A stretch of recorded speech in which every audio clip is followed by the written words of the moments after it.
And there he is. And welcomed by a respectful bow from those two, majestically fluttering his cape, Kinzo appeared. But this could all just be part of a magical interpretation, so we can't take any stock in this just yet. Kinzo's gait had a dignified weight to it, and it was hard to believe that he had reportedly been at the end of his life. Genji pulled back Kinzo's seat and motioned for him to sit. But Kinzo stayed standing, signaling with his chin for Genji to move back.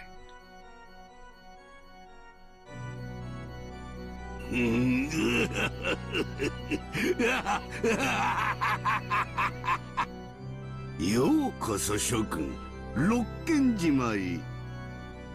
何を怯えた顔をしておるのか、エヴァ。いえ、そんな怯えてるなんて。お父様が大変お元気そうなのでほっとしただけで。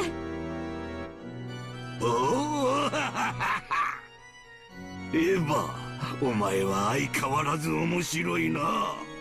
クラウスとの賭けに負けて悔しいと素直に言えばよいのに言えないよな。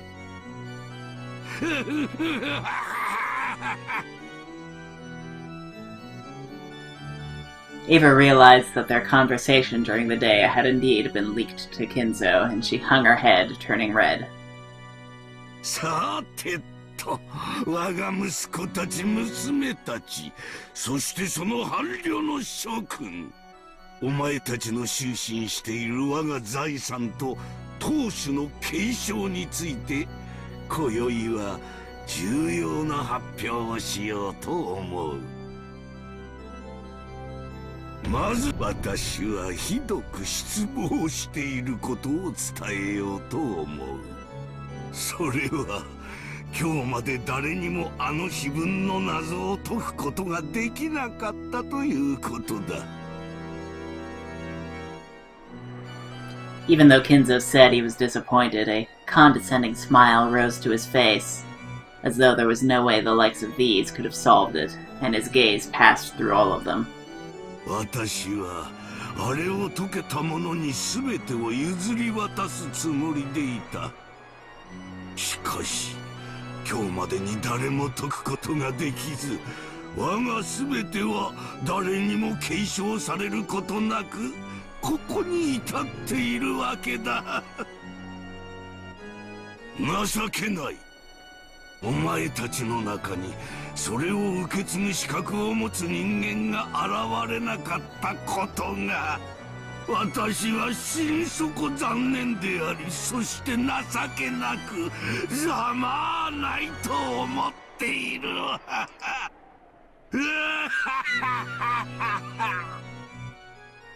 The siblings hung their heads in silence. Of course, they would have solved it if they could. True, they couldn't deny that they'd wasted a golden opportunity, but it was just so hard. よって私は碑文の謎にて我が継承者を選ぶことをここに中止することを宣言する。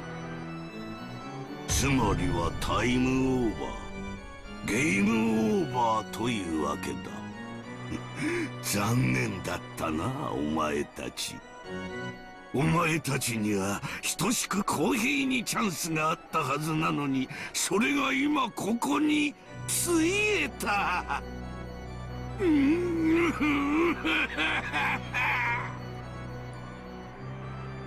It truly sounded like Kinzo was making a victory proclamation.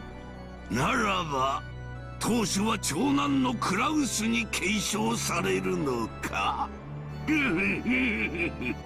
答えはノーである。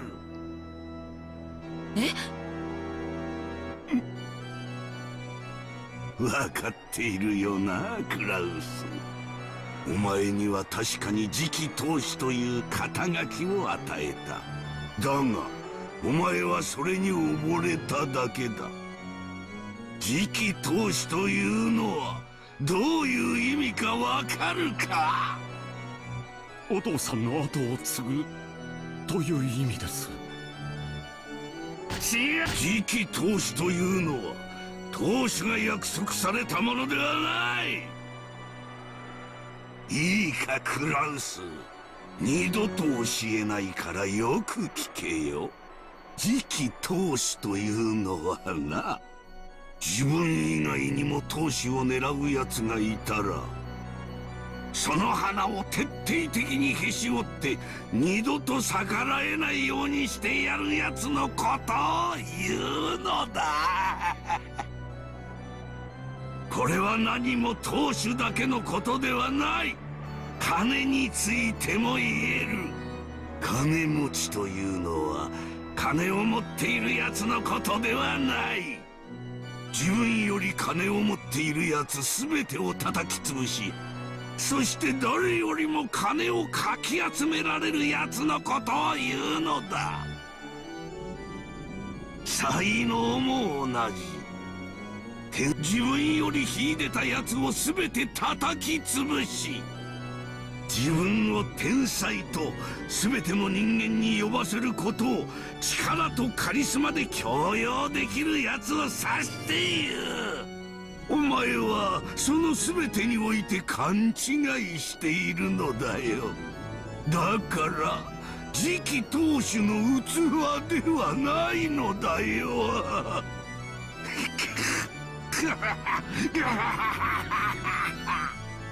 He's having such a fun time. 勉強になります。 Perhaps that truly was Kinzo's philosophy. As a result of faithfully carrying out that rant-like philosophy of his, Kinzo had glorified the Yoshinomiya family to the state it was in today. It may be hard to imagine after his immersion in the occult in recent years, but that brutally overbearing outlook was no more or less than Yoshinomiya Kinzo's charisma and aura. このような不甲斐ないクラウスに後ろ宮家の全てを継承する資格などない。ならばエヴァ、ルドルフ、ローザの3人にはあるのか。これも自分の謎を解けず、さりとてクラウスを引きずり下ろす策も浪せず、お前たちにできたのは3人寄せ集めで共同戦線を張ってクラウスから金をせびろうとしたことだけ。しかもその策も浅はかそのもの。クラウス一人を追い詰めることさえできやしない。情けないことこの上なし。次期当主の座をどんなことをしてでも奪い取ろうという貪欲さが足りぬ。欲しいもののためにはいかなる犠牲も払い、どこまでも貪欲となるべし、強欲となるべし。幸運の女神は貪欲なる者にこそ微笑む。その野生の精神がないお前たち3人にクラウス同様に継承の資格などありはしない。 Ava and the rest had no words to respond with, and they couldn't calculate what it was Kinzo was about to say. Was Kinzo actually planning to proclaim that no one would succeed the headship?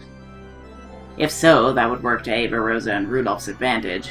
After all, in the end, they'd just have to renegotiate everything among the siblings after Kinzo's death, splitting the inheritance evenly. It would surely be more troublesome if a specific person's name was raised and proclaimed to be the successor. But would Kinzo really say something to benefit any of the 4 siblings after demeaning them so much?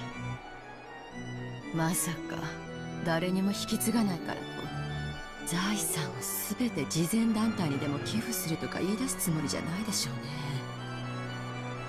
お父様ならやりかねないという恐怖はあるわ。頭に血が上ってるだけさ。しばらくは聞き流すしかね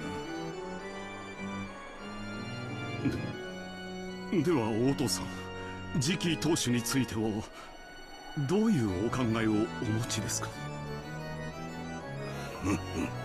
お前たちに完全に失望した以上、私は誰に引き継ぐ気も失った。よって後宮家はこれで終わる。私の代で終わりだ。そういうわけには。後宮家などあの震災の時にとっくに滅んでおるわ。今の後宮家など私が束の間だけ見ている黄金の幻想に過ぎぬのだ。私が夢より覚めれば終わる程度のもの。この世など全ては夢、幻。生など死という目覚めの前には白昼夢と同じよ。ああ、そうだ。元よりそうだったのだ。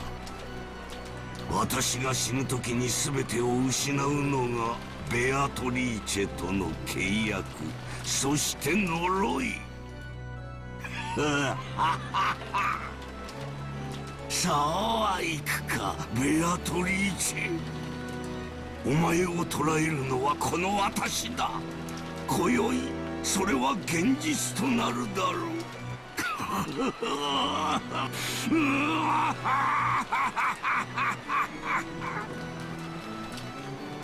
For a while, Kinzo was overcome with cackling and his eyes bulged. Whenever he talked about Beatrice, he was always both eloquent and insane. お前たちのような愚かなる息子たちなどまさに白昼夢。初めからいなかったも同然よ。消えろ、覚めろ。真実の私のまどろみと共に消え去ってしまえ。私を継承するに値する何者も築き上げてこなかった出来損ないどもめ。金蔵さん、よろしいかな。何か我が友よ。Nanjo nervously raised his hand, asking to speak. Kinzo allowed him to. 金蔵さんの気持ちもわかる。子供たちを愛するがゆえに大きな期待を寄せ、それゆえに期待を裏切られたような気持ちになる親心。同じく子供や孫を持つ身としてよーくわかります。しかし金蔵さんは非凡だ、天才だ。そんな金蔵さんに追いついて当然というんではちょいとひどすぎるんじゃないかね。それでもそんな金蔵さんに追いつこうとクラウスさんもエヴァさんもルドルフさんもローザさんも、そしてその伴侶の皆さんもよーく頑張っています。ほほう、よく頑張って。どの程度の金を稼ぎ上げたというのか。事業にことごとく失敗して借金を抱え、未だに私のすねをかじろうという間抜けどものどこがよく頑張っていると言えるのか。この世の全ては金として結晶しているのだ。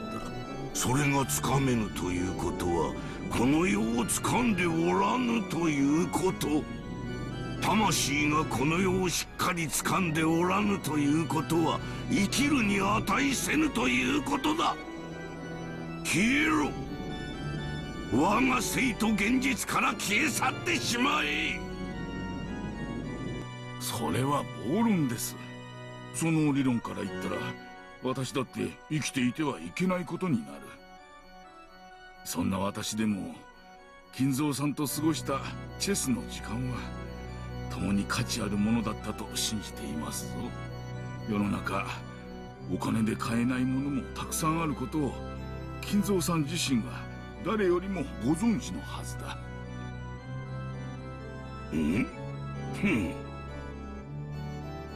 As the siblings motionlessly hung their heads, they cheered Nanjo on inside their hearts. Not one of the siblings could offer their opinion in front of Kinzo in a rage, but Kinzo's close friend Nanjo alone was allowed to. Even though Kinzo had raged so fiercely, after being admonished by Nanjo, he nodded several times as though in agreement. This surprisingly obedient side of him might have seemed cute, but there was no one here who could laugh. 確かに息子さんたちは金蔵さんほどの財は築き上げられなかったかもしれない。まあそれでも私から見れば羨ましいほどのお金持ちではありますがな。 Maybe too jealous, depending on whether you're responsible for some of the murders in the other episodes or not. しかしお金だけでなくお金では買えないたくさんのものを築き上げました。それについて言えば金蔵さんにも負けないくらいです。 The thing about Nanja, though, is that he's been really honest throughout all of this, like, throughout every episode. Like, I have never found a single point in which he has lied about anything, so, I don't know. I do trust him a little bit, but it's also, like, everything hinges on his word a lot of the time, so... It's very easy to point to him as, like, a weak link. ほう、金で買えぬ何を積み上げたというのか。幸せです。家族です。彼らは素晴らしい伴侶を見つけ、子を産み、それぞれの幸せな家庭を築かれています。 Oh my god, is he gonna tear up just all of them right now? Just go into each one of them and explain why all of them are failures as families too? あなたの一族を繁栄させ、そして孫を連れ帰ってきてくれました。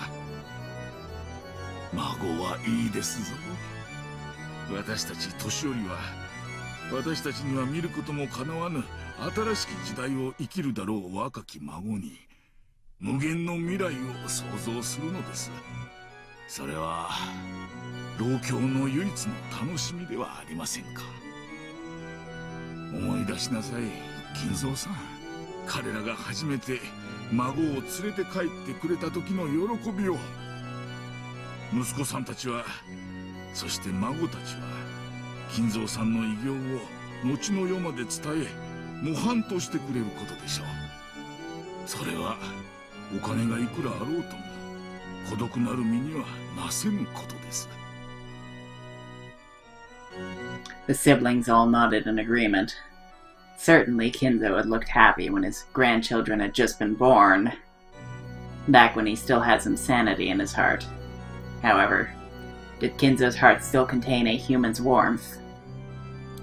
I think literally the only grandchild that Kinzo would be proud of is George. That's it.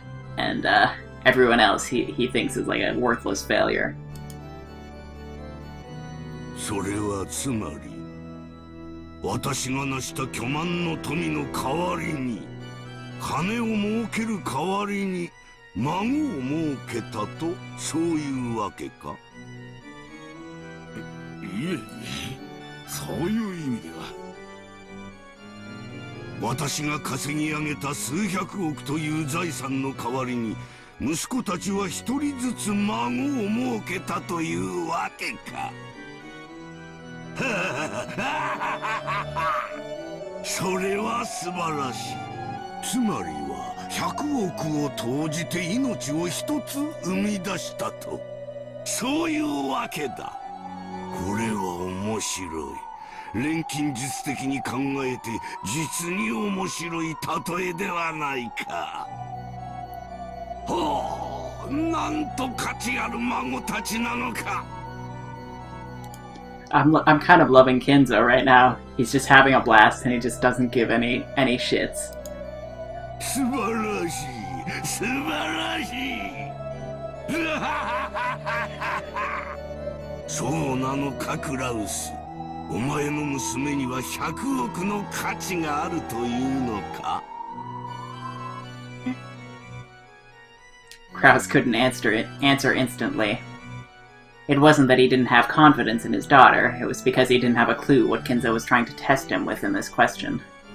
But when Natsuhi was then pressed for an answer, she responded, breaking Kraus's silence with an answer of her own interpretation. はい。ジェシカは100億のお金を積まれても手放せない娘です。その意味において、お金では数えられない価値があると信じています。ほう、100億の価値があると言い切るか。ほうほう。エヴァはどうか。お前のところのジョージはどうだ。 Since Natsuhi had answered that way, Ava naturally came up with her own answer as well. Even though Ava should have known better than to respond to a provocative question like this, she answered as well. お父様、ジョージには100億の、いいえ、それ以上の価値があります。それはお金で買えないという抽象的な意味ではありません。ジョージは必ずや自らの価値に等しいだけの財産を築き上げるでしょう。お父様の偉業を継ぐにふさわしい孫となるはずです。Ava sent a glance at Hideyoshi and Natsuhi as if she'd scored a point. When she heard what Ava had said, Natsuhi was about to add more praise for her daughter, but stopped at a glare from Kraus.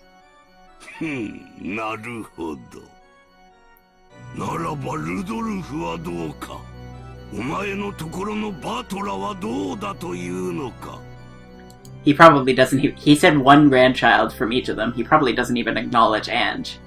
I wouldn't even be surprised if he doesn't even know Ange. うちのバトラーはジョージ君に比べられちゃ言われることは何もねえ。誘拐されて身代金を100億よこせと脅されたらのしをつけて進呈したい程度のやつではある。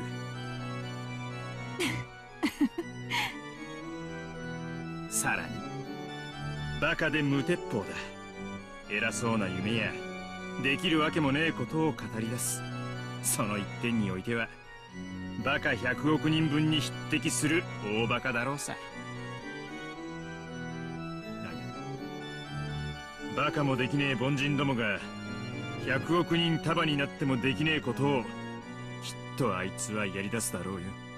ま、俺はどうせこけるだろうとは思ってる。世の中は甘くねえ。しかし100億の凡人を眺めるよりは奴の人生は干渉して愉快なものになるだろうことだけは疑ってねえぜ。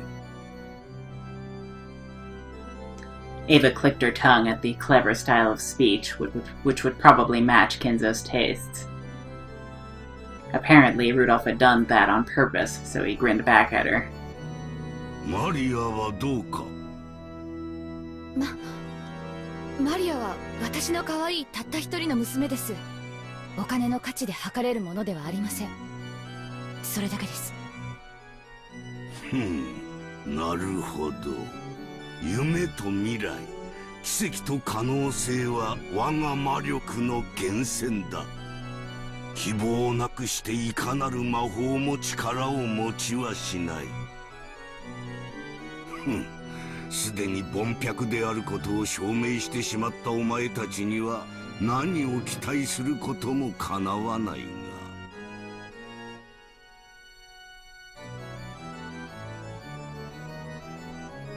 それをもって100億以上の価値と言ってみせるなら、わからぬでもない。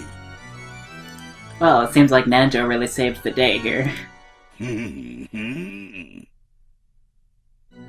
When Kinzo got in a rage, he wouldn't let anyone speak up, but even so, he would sometimes accept something on his own while yelling by himself and change his own opinion.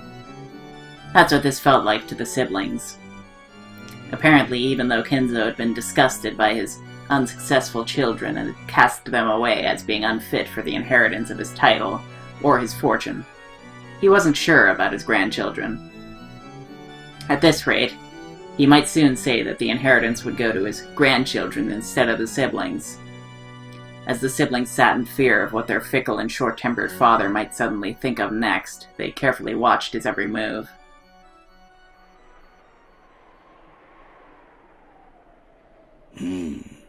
考えを少し改めよ。お前たちに我が全てを継承する気は全くない。しかし孫たちの誰かにその資格があるかどうかを問うのはなかなかに面白いことだ。いつまでも子供だと思っておったが、ひょっとすると私を驚かせるような原石のきらめきを見せてくれるかもしれん。I have a guess as to who he's going to choose here. And I believe that it's probably going to be Maria, just based on everything that we've seen so far, and the fact that she might, like, throw some occult words at him. I don't know. Because, like, he's never interacted with Maria, basically, but I don't know. We'll see. そしてそれを期待し試す。なるほど。我が余生最後の道楽としても捨てがたい。はあ。さて、これはどうしたものか。ジョージならお父様の後を継ぐにふさわしいと私は自信を持って推薦できます。 Ava claimed that right away. Natsuhi looked like she was about to follow along, but Kraus gave her a look, telling her to restrain herself, so she swallowed her words. 勇ましいではないか。ではこうしよう。後宮家の家督と財産のすべてを受け継ぐ資格があるかどうか。お父様。それはお前たちの誰かに間接的に家督を引き継ぐという意味ではない。お前たちにはすでに失望しているのだ。お前たちに与えるものは今や何もない。何もな。私が問うのは孫たちだ。そして引き継ぐかもしれないのも孫たちだ。それを決して勘違いするな。お父さんの判断に従います。同じくだ。親父の決定に従うぜ。なあ、姉貴。もちろんよ。お父様が賢明な判断をされると信じています。私もお父様の判断に従います。孫たちをどのように試すかは考えよう。そしてそれはお前たちには今さら関係のない話だ。当主継承とお前たちはもはや何の関係もないのだから。だからこの場ではお前たちに関係のあるもう一つの話をしようではないか。もう一つの話とは。それこそが今宵の、そして後宮家最後の親族会議の本当の理由だ。No, he's gonna kill them all.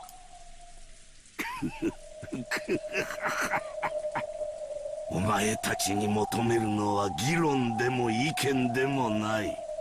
我が儀式に協力を求めるためだ。儀式？静かに。お父様がお話をなさっている最中よ。Rudolph and the rest had automatically narrowed their brows at the occult-like word. Could he be planning to start some strange ceremony involving Beatrice's resurrection again? And he wanted their assistance. What in the world was he planning to do? In the past, he had carried out many eccentricities that he called by the same name, such as starting to burn a strange incense and filling the whole mansion with the stench. To the siblings, a ceremony was nothing more than one of the aged Kinzo's obnoxious hobbies. お父さん、儀式とは一体。私たちに協力できることなら何でもご協力します。ねえ、ローザ。ええ。私が碑文に刻んだ通りの儀式だ。ベアトリーチェを蘇らせ、黄金鏡の扉を開く儀式である。肉体の檻を逃れ、私の指の隙間を嘲笑うようにすり抜けるあの魔女を、今度こそ捕らえ、屈服させる私の最大の秘術だ。そのために、13人もの命を生贄に捧げねばならぬがな。How many people are in this room? 1, 2, 3, 4, 5, 6, 7, 8. 9, 10, 11, 12, 13. Yep, that's everyone in this room except for Kenzo. 13人もの生贄は容易には集まらん。しかし今宵は親族会議。これだけの大人数が六軒島に集まった。この儀式が行えるのは今日を置いて他にないのだ。 Taken literally, it sounded like he was telling them to become human sacrifices for his dark ceremony and die. I think that is exactly what he is telling them to do. Ridiculous. Was it some kind of metaphor? But they didn't even have a clue what he was trying to illustrate. The siblings whispered together about what Kinzo was saying. 親父は何を言ってるんだ。いつもの悪い病気か。だろうな。しばらく黙って聞いてやる。ごめんなさい、お父様。どういう意味でおっしゃられているのか分かりかねます。何が分かりかねるというのか。私は至極単純に話している。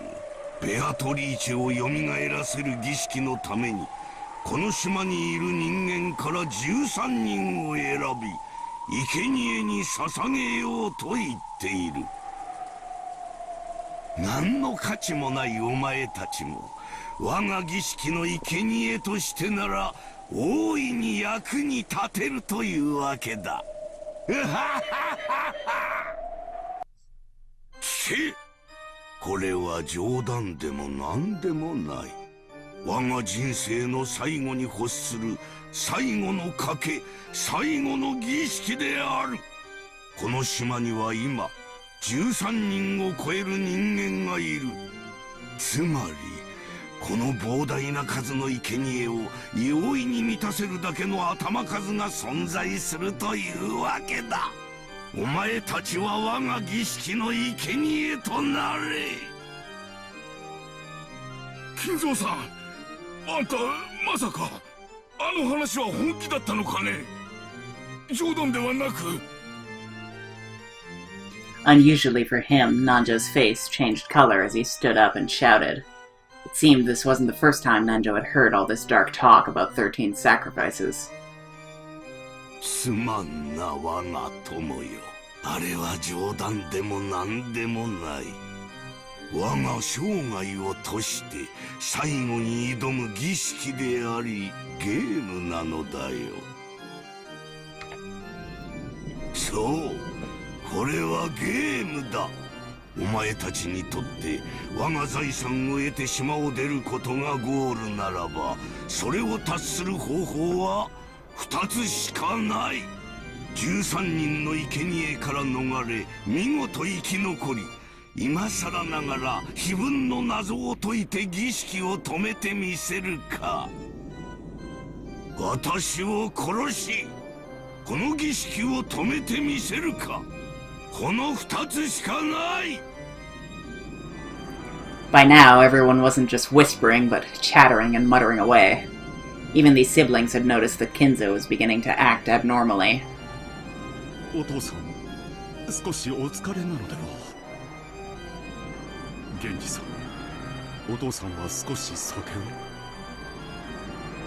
いいえ、親方様はご明晰であらせられます。悪いけど親父、何を言い出すのかさっぱりだぜ。親父が愛する魔女を蘇らせるためにどんな怪しげな儀式を追っ始めてもそりゃ自由だぜ。親父の趣味なんだからな。だがそいつに巻き込まれて生贄にされるのはまっぴらごめんだぜ。ルドルフ、お父様の話に口を挟む気？何言ってんだ姉貴。こんな物騒な話にはいそうですかでうなずけるわけねえだろ。 Was the ceremony Kinzo had mentioned literally something disturbing? Or was it some kind of test to choose the successor? It seemed that Rudolph had taken it literally, But Ava apparently still believed that it was something like a test or examination to find a proper successor. But Kinzo responded with a clear smile. さて、私からの話は以上だ。異議も意見も何にも必要はない。4人の不出来なる息子たちがいたという私の夢が覚めるだけの話なのだ。お前たちにとってこれより目の前で起こることはまさに夢、幻、あるいはこの世のものと思えぬ理解に及ばぬ世界だろう。しかしそれこそが我が現実。お前たちという出来の悪き浅い夢は今こそようやく覚めるのだ。さあ、もうゲームは始まっているぞ。これだけいては誰から命を奪えばいいものやら。さらばだ、出来の悪き息子たちよ。そして生涯でただ一度、そして最後に私の儀式のために役に立て。いでよ、ペンドラゴンの記念兵たちよ。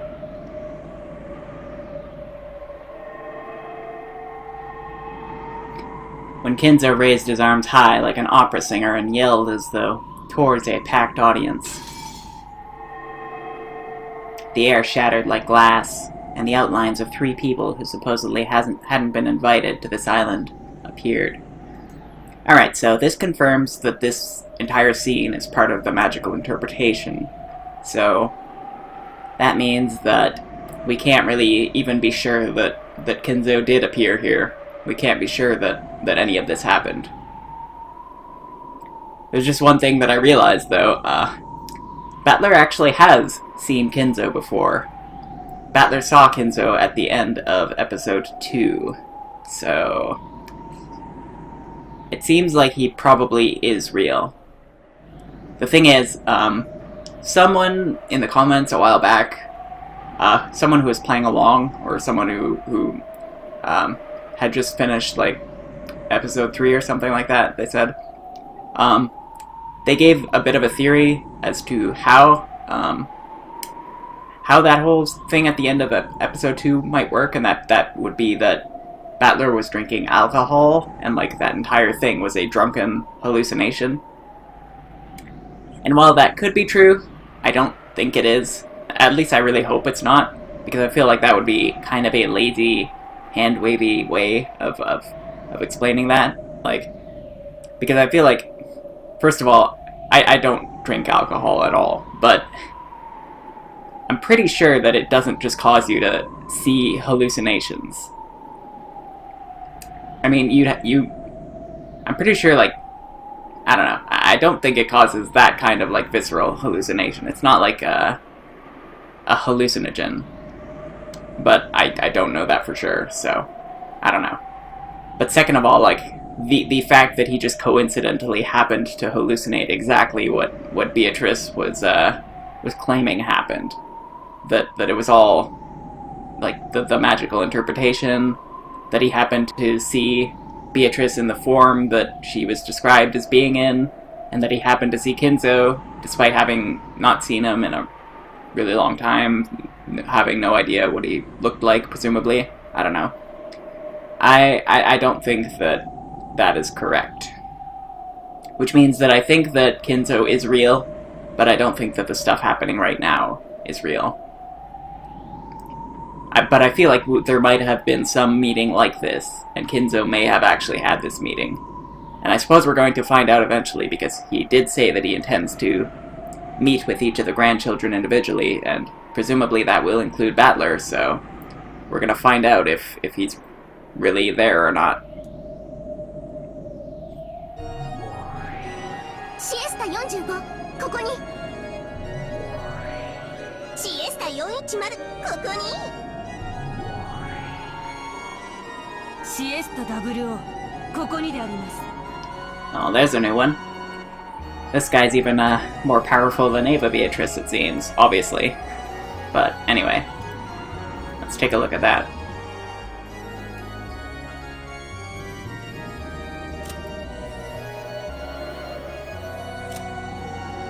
see the symbol that it's kind of like a Union Jack, but not really.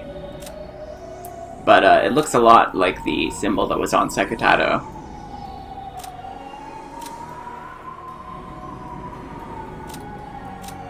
Oh, there we go, we've got 00 now.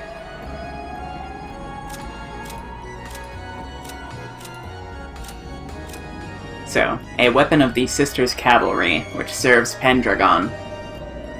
00 is their calm and composed leader. However, this is merely the role demanded of her, since she's far more frail by nature.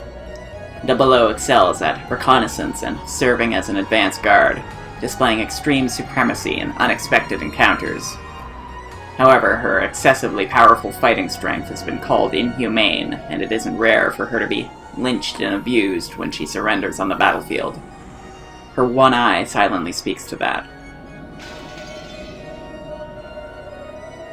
3 girls with strange forms suddenly appeared behind Kinzo.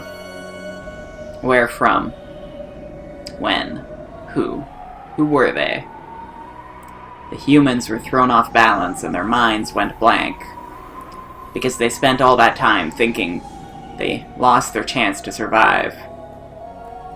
お前たちには6人の射殺を許可する。標的は自由だ。攻撃開始。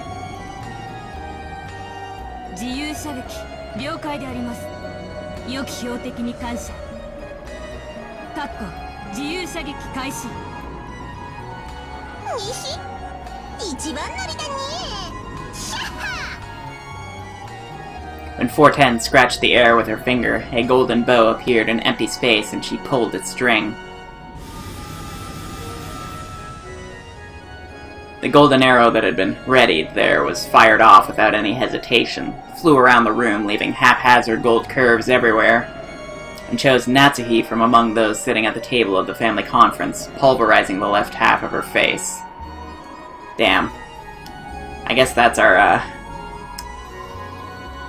hint at what supposedly may have happened in the first game to cause their faces to be like that. So whatever caused that might be the same thing that caused this, I think. But we still have no idea what that is, because obviously it's not magic.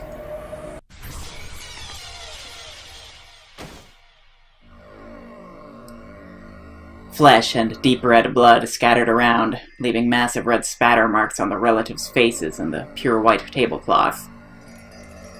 Silence fell. Despite the massive number of deep red spots left on the tablecloth, no one could understand why Natsuhi's head was half smashed, nor why she was hanging her head as though dozing while still sitting. And they watched on in silence. Those sitting on Natsuhi's right-hand side were silent for a relatively long time, but those sitting to her left were not, because the people sitting on that side had been shown how her head had been smashed open like a watermelon or a pomegranate, or could even see inside her. まずは一人、夏日か。最後まで運のない女だ。次。00射撃。 After scratching the empty air in the same way and readying her bow, 00 fired as well.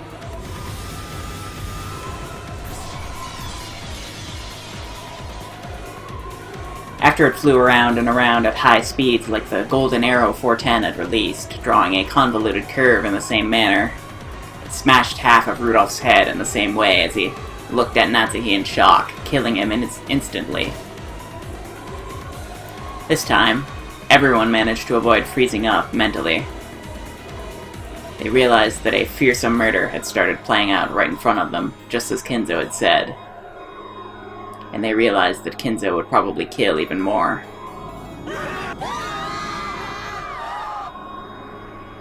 Shrill screams burst out. Even so, they didn't know what to do, so they could only keep screaming and flapping their wide-open mouths like goldfish.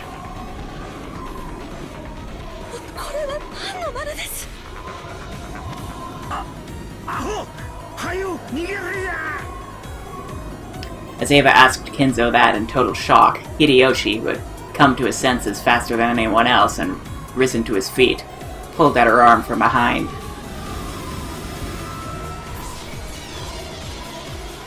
However, merciless fate's choice for the third sacrifice was Hideyoshi. Just like the two before him, half of Hideyoshi's head was neatly smashed, and the right side of his head, which had happened to be facing that direction at the time, had been blown away with its contents exposed like a watermelon or a pomegranate. So, still holding Eva, Hideyoshi slumped backwards and fell down. Still held by her beloved husband, Eva fell over backwards with him.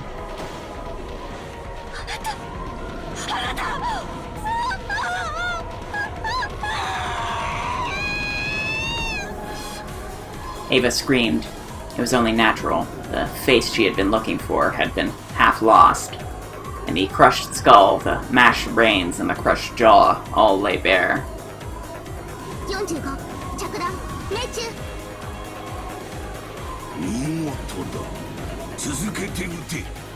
残りは3人であるぞ。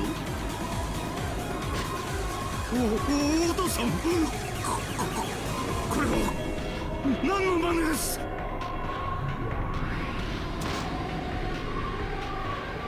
When Kraus stood up forcefully and was about to rush Kinzo, 00 blocked him. With her slender-looking body, she held back Kraus with just the palm of her right hand.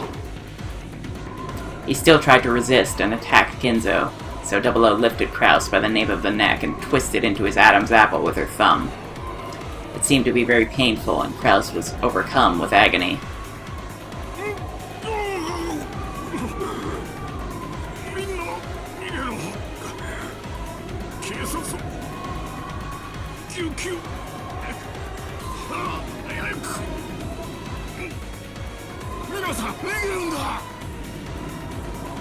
Nanjo's sharp words finally dissolved the spell that had been holding them down in their chairs. When Goda and Kumasawa each tried to escape from that dining hall first, 410 moved in an instant and appeared there, blocking the way. にひすっとろいに逃がすと思ったかに。お助け。ゴーダさん伏せて。 Even though Goda didn't understand, he crouched when he heard Kirie's sharp voice. Then a burst of air rushed above his head. Kirie had taken a big swing with a chair to mow 410 down. But 410, still with a mocking expression, easily caught that widely swung chair with a single hand. おっかない女だに。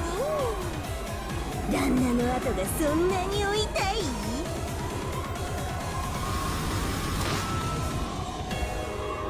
From the cuff of her arm where she had caught the chair, something like a shining golden snake appeared, wrapped itself around the chair, and burst open.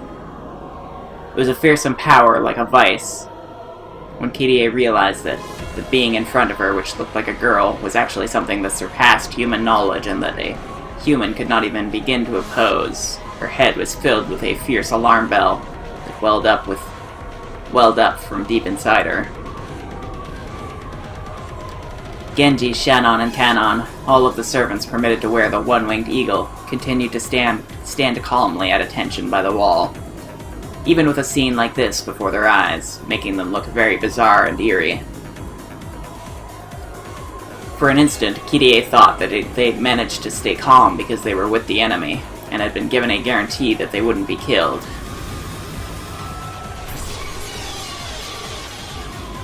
But as soon as she thought that, the side of Genji's face was blown away before her eyes. 45着弾命中。ほほう、源氏め、これは運が悪い。安らかに眠れ、我が友よ。そなたの死は無駄にはならぬぞ。我が愛しき魔女復活の重要なる13の鍵の一つとなるのだから。 お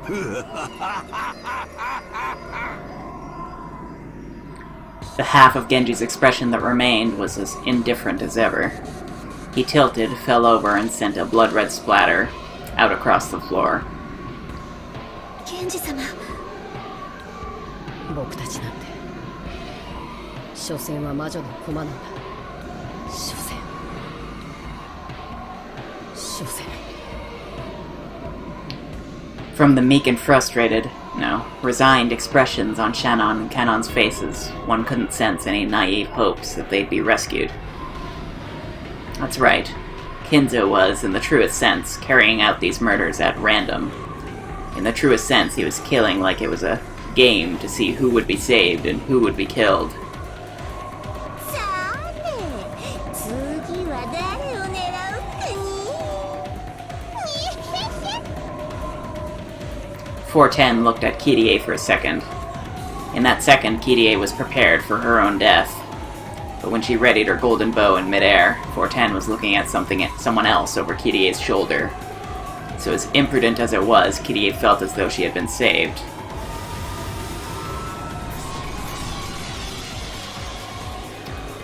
Again, an ugly, exploding popping sound rang throughout the room. Who was it this time? And Kirie turned to face the direction of the sound. She saw blood gushing like a fountain and Ava lying on her husband's chest. Of course, her face had been half smashed, just like her husband's. 410 had mercilessly targeted Ava as she'd clung to her husband's corpse, sobbing.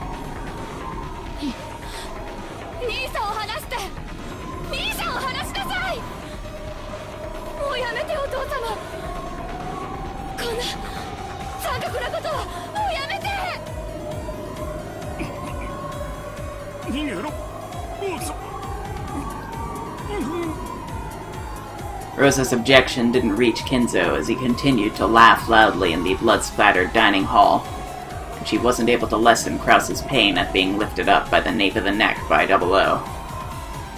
So Rosa had no choice but to use force. She lifted up a chair beside her and gave a warning.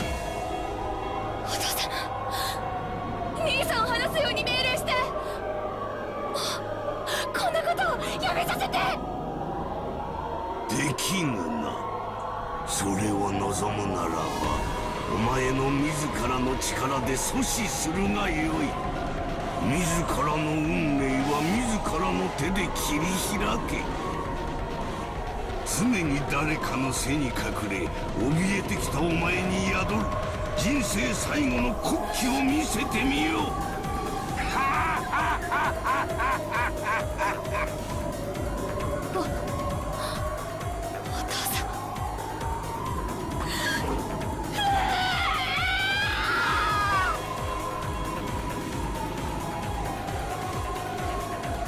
The chair that Rosa had lifted up swung down at the father who had reigned as a symbol of terror for her entire life.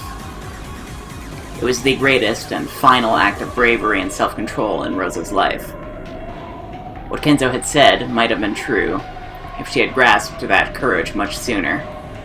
Her life might have become more free, unrestrained by anyone else. Then there was a bursting sound, the sound of Rosa's chair fiercely hitting Kinzo. Could not have been this. With the chair still lifted up, she neatly lost half of her head and slumped over. Still holding Krause up with one hand, 00 had stuck her other hand out toward Rosa.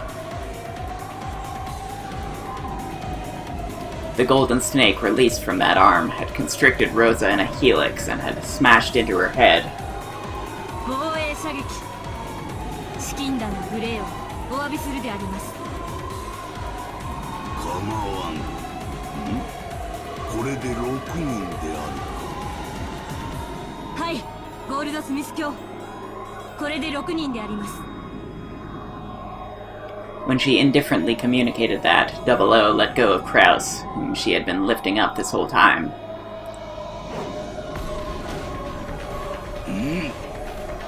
第一の番の生贄はエヴァにルドルフにローザ、ナツヒ、秀吉、そして源氏であるか。I wonder if he's just gonna take care of all the Twilights right now, instead of waiting.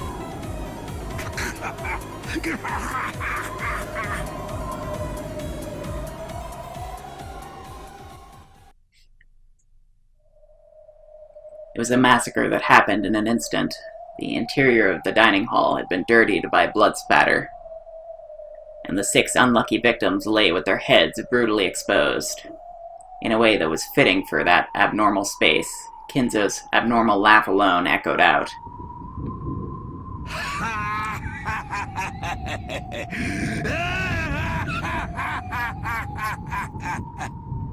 いよいよに幕を開けたぞ。ベアトリーチェを蘇らせる儀式の始まりだ。運よく第一の番を逃れた者たちに我が友人たちを紹介しようではないか。 The Seven Sisters of Purgatory. いでよ、我がロノウェイ。 Oh, or him.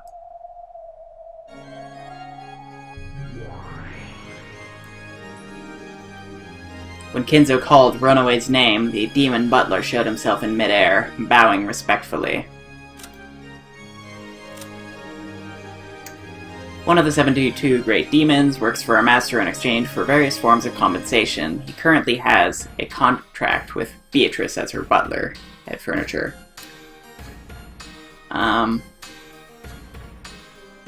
We've read all this before, and it doesn't seem any different.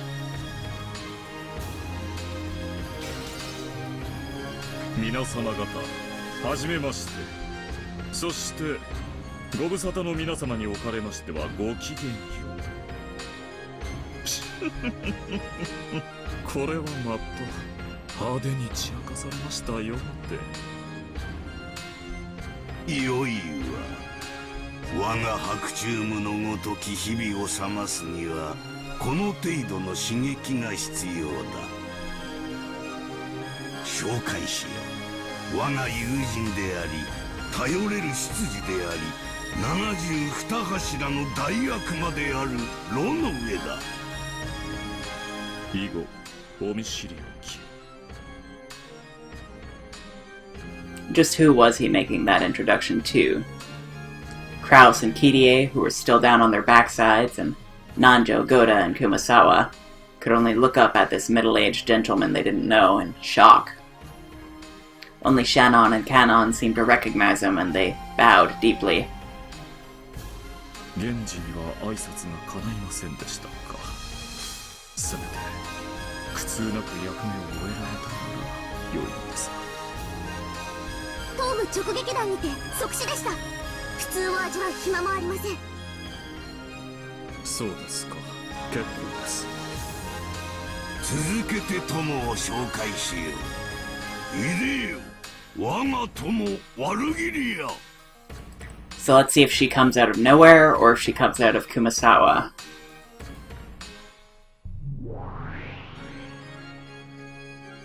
Once again, a silhouette of someone the relatives didn't know appeared from empty space. She appeared in a refined dress while making an elegant greeting. 召喚を感謝します、親方様。許されるならば、このような血生臭き場に呼び出されたくはありませんでしたが。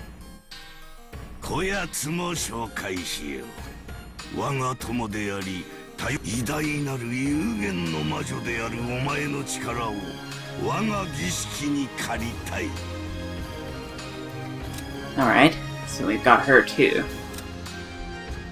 A now retired Endless Witch and Beatrice's teacher, used the Endless Magic properly and devoted her life to the smiles and happiness of many people.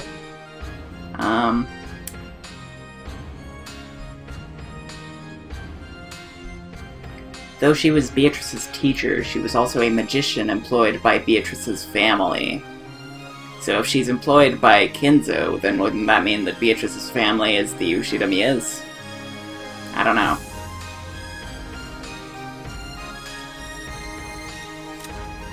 And we've got the Seven Sisters of Purgatory working under Virgilia and Runaway. And we've got all of the goats. その力を貸せ。お断りしようにもあなたの強力な召喚霊族下にある身ではそれも叶いません。御意に親方様。それにしても恐ろしいお方だ。シエスタの姉妹兵を3人も召喚し、私に加えさらにワルギリア様までも召喚せしめるとは、召喚という能力においてのみとはいえ、お嬢様をもはるかに上回るとは恐ろしい。後宮の地に戦慄を覚えます。ベアトリーチェ復活の儀式を執り行うために、私は召喚師としての全てを尽くすだろう。まだ足りぬな。この度の儀式の完璧なる遂行のためにさらに召喚しよう。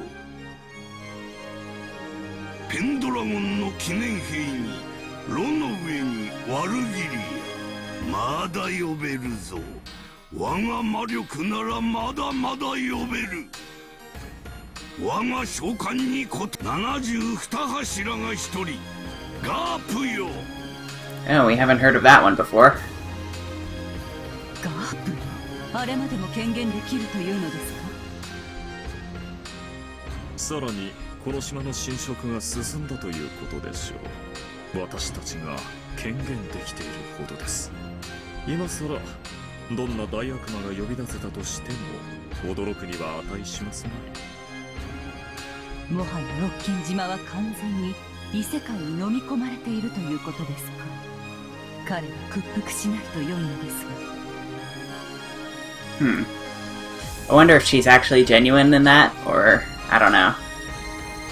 Because it seemed like she was on Beatrice's side, but I don't know. 前回たっぷり入れ知恵をなされたでしょう。この程度では今さら屈服しますまい。おそらくですね。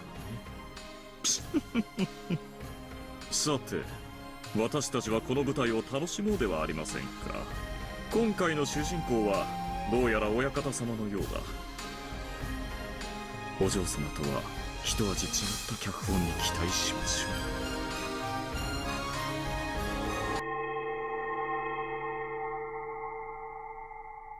When Kinzo strongly concentrated his magical power, a pale light gathered in the empty air, twisted, and a magic circle was drawn there with a deep red glow. And with a sound like glass breaking, a new demon could be seen there. Well, that's definitely new.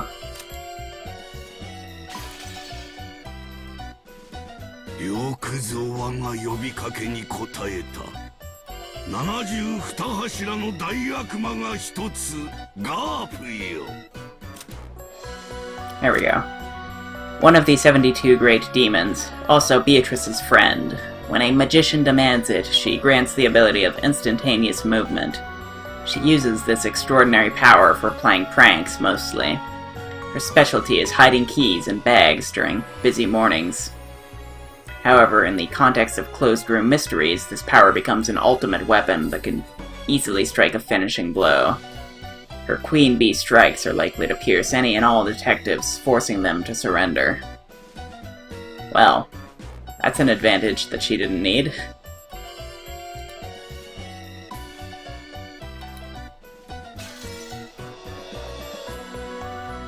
すごいところに呼び出されたものね。この血まみれの部屋を掃除するために私は呼び出されたのかしら。ゴールドスミス。The literally devilish woman, wrapped in a venomous, ominous costume, looked at the scene, which should have made her cover her eyes and twisted her mouth in a grin. そのためだけにあなたを呼び出すとしたら、カシミヤのマフラーで雑巾がけをするようなものですよ。お久しぶりですね、ガープ。あなたのような大悪魔がとうとうこの島に現れてしまうなんて。いよいよこの島も幻想に沈むのでしょうか。部屋の惨状よりもこの豪華キャストの方が驚くべきね。シエスタ姉妹が3人もいて、大悪魔ロの上に大魔女マルギリアに私まで。これは何事？ここはパンデモニウム？地獄の演奏会でも始めるつもりかしら。なるほど。そこで指揮棒が震えるのはあなたぐらいしか思いつかないわ、ゴールドスミス。そなたにはベアトリーチェをよみがえらせる我が儀式遂行のための進行役として協力してもらう。我が召喚契約に依存はないな。依存も何も。天下の大魔女ベアトリーチェを刺激した伝説の大召喚師ゴールドスミス教の召喚霊族に私が抗えるわけもない。協力はするわよ。もちろん見合ったお題もいただくけどね。で、最初の仕事は第一の番を免れた間抜けどもを捕らえよ。幸いにもここにはまだ7人いるではないか。南條にシャノンにカノン、ゴーダに熊沢、キリエにクラウス。ほう、この7人をまるまる生贄に捧げればちょうど13人だ。第二の番以降を実行するタイミングが訪れるまで生贄の檻に放り込んでおくがよかろうが。カシミヤの雑巾がけね。了解したわ。As Gap shrugged her shoulders, she looked at Kraus, who was still down on his butt. She glared. Then, when she snapped her fingers, Kraus was swallowed up by the floor as though a round pitfall had opened up beneath him.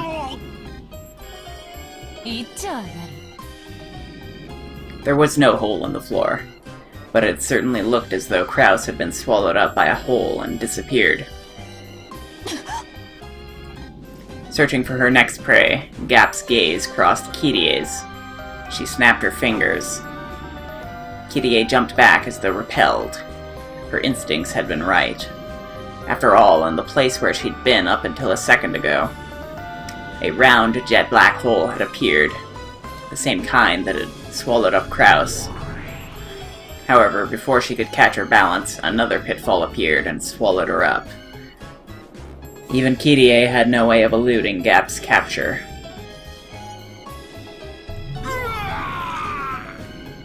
When she snapped her fingers again, a shocked Nanjo was swallowed up by the floor and disappeared.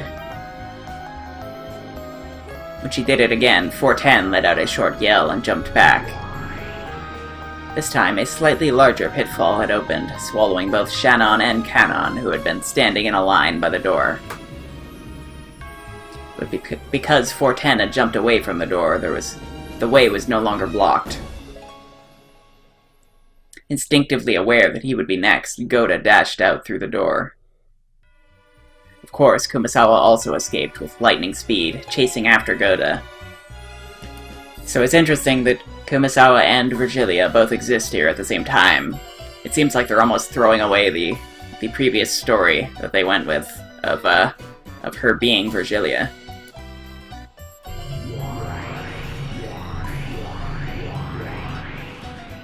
As Gap snapped her fingers over and over, round, jet-black pitfalls opened one after another behind them, chasing them. However, they did nothing but drive the recklessly fleeing pair away and couldn't swallow them up. Goda and Kumasawa had escaped in a matter of seconds.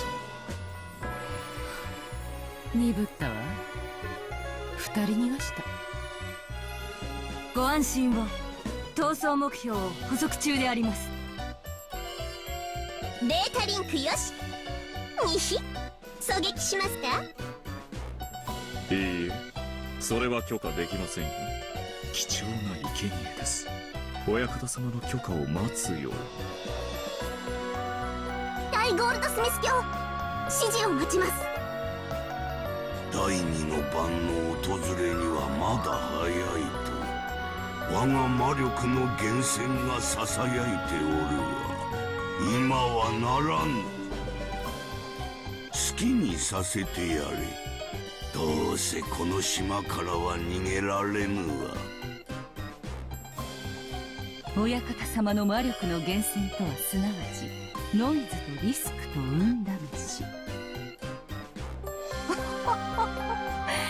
つまりは気まぐれというわけですか。そうとも言うかもしれぬが、ご苦労であった。儀式はこのまま着実に進めよう。さて、それはそれとして次は我が孫たちだ。次期当主たる資格があるかどうかを試す。はてさて、どうやってその資質を確かめたものか。その資格があると反ベアトの復活を断念されるおつもりで。無論だ。にもかかわらず試す。女の身にはわからぬであろうな、この矛盾、我が狂気など。相変わらず男ってどこか変ね。リスクを遊ぶという概念わかりかねるわ。おやおや、あなたはそういうのが大好きかと思っておりましたが。もちろんよ。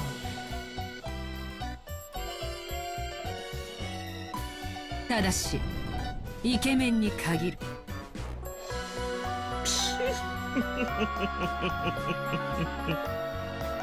お静かに。死後は慎むように。実にかしましい奴らだ。だが少なくとも退屈はせぬ。これだから召喚は愉快なのだ。そなたらには我が儀式のノイズとリスクの天秤の片側を担ってもらうぞ。その働きに期待している。6 brutally murdered corpses lay in the dining hall, and it was contaminated with red, gruesome decorations. It was now unimaginable, but until just a second ago, 13 humans had been arranged here in a well-organized manner. Kinzo lined up the famous demons and their subordinates, loudly declared the beginning of a night of overwhelming mass murders, and swore to himself that he would certainly revive Beatrice and open the door to the Golden Land. 待たせたな。 Alright, so we're gonna end it here. It seems like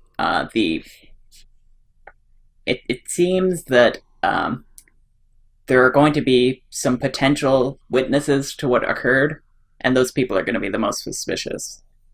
Because Goda and Kumasawa, if we find them and hear from them that this happened, then clearly they're in on whatever actually happened. So, yeah, anyway, let's end it here. So, I will see you next time. Until then, take care.